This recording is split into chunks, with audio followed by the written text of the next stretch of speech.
the man who chased me in the dark. So to the story. This happened to me about 2 to 3 years ago. When I was 16, I used to work at a fast food restaurant, and I live in a place where we have all seasons. At this point in time it was winter, so it got dark pretty early, around like 5 to 6 p.m. I was called to come into work this particular day, but the weather was kind of bad, causing us to not have any customers. As a result, we had to close the store early. It was about 5:30 p.m. when my manager left, locking the store and making me wait outside for my ride. About 20 minutes had passed since she left, and I was really cold, so I decided that I would walk to a friend's house just a few blocks away, about a 10-minute walk, and wait for my ride there. The store I worked at was on a busy street that was near a residential neighborhood. As I walk away from the store, I started walking down the residential street behind the store. I was walking on the sidewalk to the left of the street, as there is only one sidewalk on the right side of street. If I walked on the right sidewalk, I'd only walk on it for a block, then I'd have to walk the rest of the way on the road. There were also woods on that side of the road. It was convenient as well because on the left side of the street was my store and there were no street lights. I walked about 3-4 of the block when I got this feeling that I was being watched. The neighborhood was really dark, and at this point I had pretty much reached the end of the block and was getting ready to cross the street, when I noticed a silhouette of someone walking on the right side of the road near the woods, about 5'9", looked to be maybe 180 to 200 pounds. I couldn't make out any features though. I'm the type of person who's very aware of their surroundings and slightly paranoid, as I've been followed, almost kidnapped, stalked, etc. You get the gist. So when I noticed him, I stopped walking and immediately got a sick feeling in my stomach. The man then noticed me and proceeded to walk slowly and yell out to me. He says, "Yo, come back here." I say back, "No, I'm good." Then I turned around and start walking back to my store. He continues to yell things at me, trying to convince me to come to him. At that point, something in me told me to run, and I did just that.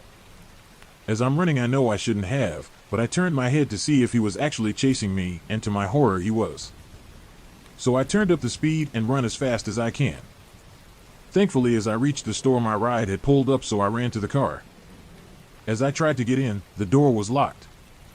It took about 20 seconds for them to unlock the car, which felt like hours. But eventually I got in and just broke down crying. NGL, I'm kinda out of shape, so my back was hurting from breathing so hard, and I was all frazzled. This was the first time I was chased on foot, and let me tell you, it's so much more scary, surreal, and intense being chased on foot than someone chasing you by car. Still to this day, I have added trauma from this incident, and it makes it hard to go anywhere by myself, especially in the dark. So to the man that chased after me in the dark, let's not meet again. Potential home invasion. Repost because it was deleted for not enough paragraphs. Years ago, when I was pregnant, we were just getting ready to go to bed, and it was late, about 1:30 a.m. This woman knocked on the door, and my husband answered. She was clearly high and jittery and looking around everywhere. She asked if she could use the toilet. My husband said, "No, this is not a public restroom." We both got a really bad vibe of her. She was quite a big woman, and clearly something wasn't right with her. She started to try and open our security door, rattling the handle, but we have always been very conscious of keeping it locked the minute we walk in. My husband told her to go away, and he shut the door. She started to bang on the door, screaming that she needed to use the toilet. My husband opened the door again and told her to frick off or he was calling the cops. She stopped, froze, and for about 20 seconds stood there, staring at us, and then she turned around and walked away. We turned off all the lights and looked through the blinds and saw her next door talking to two people. I said to my husband that was a setup for a home invasion, and he agreed.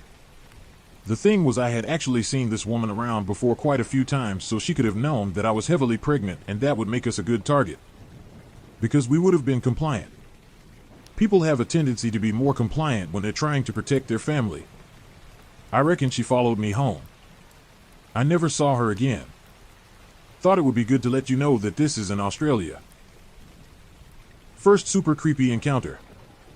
So I've had a few minor creepy encounters in my life, but this is the first time anything like this has happened to me. I'm not sure if it fits here, but this recent event definitely creeped me out. Sorry if it doesn't belong. Anyway, to recall the encounter, I'm driving home at about 9:30 p.m. My road contains a variety of areas, including some single-lane, quiet roads. Driving along one of these single-lane roads, I end up having to slow down because of a man standing in the middle of the road, facing away from my car. Now, I have my full beams on at this point, so there's no way he doesn't know I'm driving behind him. He apparently just decides to wait until I've come to almost a complete stop before turning around. Just turning around, that is, no sign he's going to move out of the road. I'm of course worried about this guy, thinking maybe he needs help. He doesn't seem to be visibly intoxicated from what I can tell, and he doesn't appear injured or confused, so I assume he's mostly okay. After a little while of standing, he raises his arms in a well kind of motion. I don't know if he was expecting me to back up or hit him or what, so I decide to sound my horn to try and nudge him along a bit, as I just want to get home. This makes him flip out completely.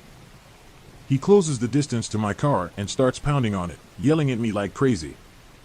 He does this for what must have only been a few seconds before rounding the side of my car and punching the driver's side window at full force. Fortunately, it didn't crack. The second I know he's out of the way, I floor it and get the hell out of there, happy in the knowledge that he couldn't catch up to me. So yeah, that's my first random creepy encounter, and hopefully my last. Hope Mr. Spooky Car Puncher is okay and getting whatever help it is that he might need, though probably best to start with a doctor for his likely broken hand.